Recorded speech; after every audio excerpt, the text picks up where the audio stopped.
त्रिदलं त्रिगुणाकारं त्रिनेत्रं च त्रियायुधं त्रिजन्म पापसंहारम् एकबिल्वं शिवार्पणम् त्रिशाखैः बिल्वपत्रैश्च अच्छिद्रैः कोमलैः शुभैः तव पूजां करिष्यामि एकबिल्वं शिवार्पणम्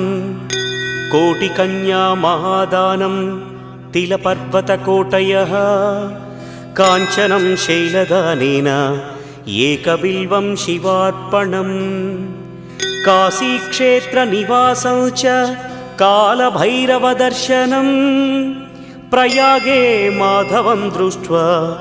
एकबिल्वं शिवार्पणम् इन्दुवारे व्रतं स्थित्वा